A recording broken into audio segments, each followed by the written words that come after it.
வணக்கம் நண்பர்களே. Self love அதை பற்றி தான் இந்த பதிவில் பேச போகிறேன். செல்ஃப் லவ்ன்றது முதல்ல நம்ம சிம்பிளாக புரிஞ்சுக்கலாம். நம்ம மேலே எவ்வளோ அன்பாக இருக்கோம், நம்ம மேலே நம்ம எவ்வளோ பாசமாக இருக்கோன்றது. இது ஏன் நான் பேசணும்னு நினச்சேன்னா, இப்போ இருக்கிற காலகட்டத்தில் நிறைய பேர் மனசு கஷ்டமாக இருக்கிறதுக்கு ஒரு முக்கியமான காரணம் வந்து அடுத்தவங்க மேலே அன்பு அதிகம் வச்சுட்டு, இல்லை அடுத்தவங்க மேலே ஏதோ எந்த உறவாக வேணாலும் இருக்கலாம், அன்பு வச்சுட்டு அப்புறம் ஏதோ ஒரு சூழலில் ஒரு ஒரு தருணம், ஒரு மனஸ்தாபம் வரும்போது ஐயோ அப்படின்னு சொல்லிட்டு ரொம்ப உட்காந்து வருத்தப்பட்டு மனசு நொடிஞ்சு டிப்ரெஷன் போகிற அளவுக்கு மக்கள் பேசுகிறாங்க இல்லையா. So I am not for it. நான் தெளிவாக சொல்கிறேன். ஏன்னா உங்களுக்குள்ள எவ்வளோ உங்களுக்கு அன்பு வேணுமோ, என்ன வேணுமோ வாழ்க்கையில் எல்லாமே உங்களுக்குள்ளேயே இருக்குது.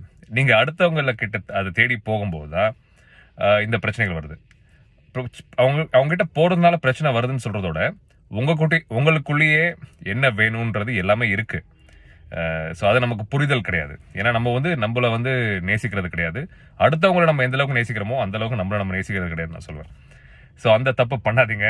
உங்களை நேசிங்க. உங்ககிட்ட கொஞ்சம் அன்பாருங்க. நீங்க ஏதாவது தப்பு பண்ணியிருந்தாலும் பரவாயில்ல, நீங்க நினைச்ச மாதிரி வாழ்க்கை உங்களுக்கு அமையாட்டி வாட் எவர். சி நம்மளை ஹேட் பண்ணிக்கிறோம் இல்லையா, அதான் சிம்பிளா வெறுக்கிறோம் இல்லையா.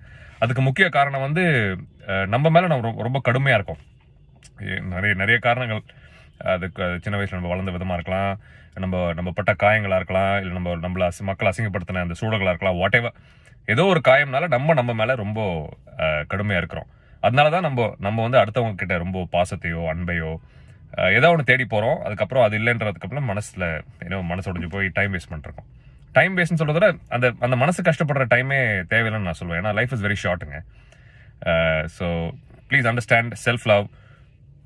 உங்களோட உட்காந்து நீங்க உங்களுக்கு பிடிச்சவர்கிட்ட எப்படி பேசுவீங்களோ அந்த மாதிரி உங்ககிட்ட பேசப்படுங்க. நீங்க உங்ககிட்டயே பேசுங்க. உங்களுக்கு பிடிச்ச விஷயங்கள் நீங்க பண்ணுங்க. உங்க மேல கொஞ்சம் கைண்டா இருங்க. இன்னும் கொஞ்சம் இருந்தீங்கன்னா you will have a lot of peace and happiness for yourself. இது நீங்க பண்ணாட்டி தான் வாழ்க்கை சூழல் இந்த பக்கம் அந்த பக்கம் எல்லாம் எடுத்து மனிதர்கள் எல்லாம் எடுத்து உங்களை அந்த ஒரு மனசு கஷ்டத்துக்கு ஒரு சூழலுக்கு உள்ளாக்கிடுவாங்க. So think about it. Self love, practice self love. Self லவ்ன்றது நம்ம கிட்ட பேசுறது, நம்ம எப்படி இருக்கிறோம், அதாவது நம்ம கிட்ட அன்பாருங்க நான் சொல்லிட்டேன். பட் அதுக்கு மேல உங்களுக்கு பிடிச்ச விஷயங்கள் நீங்க பண்ணுங்க. உங்க உடம்புக்கு உங்களுக்கு என்ன வேணுமோ, உங்க மனசுக்கு என்ன வேணுமோ அதை பண்ணுங்க. அது ஒரு விதமான self love. Love starts with your self. உங்களுக்குள்ளேயே அந்த லவ் இருக்கு, அன்பு இருக்கு. அதை முதல்ல நீங்க பண்ணிட்டு அதுக்கப்புறம் நீங்க உலகத்துக்கு உங்க மேல நீங்க அன்பா பாசமா இருந்தீங்கன்னா உலகத்துல யாரும் உங்ககிட்ட அன்பா இல்லாட்டாலையும் பாசமா இல்லாட்டாலையும் அது உங்களை பெருசா வருத்தப்படுத்தாது, காயப்படுத்தாது. சிந்திச்சு பாருங்க. இதை நான் யோகான்னு பத்தி பேசினா இல்ல மெடிடேஷன் பேசினா இதை பத்தி நிறைய விஷயங்கள் பேசலாம். அந்த டெப்த்ல நான் போக விரும்பல. அது கூடி சீக்கிரம் ஒரு பெரிய பதிவுல பேசுறேன். But this is the basic understanding of love. Please practice self love நண்பர்களே. Okay, you will be happier. Okay, take care. Love you all. Bye.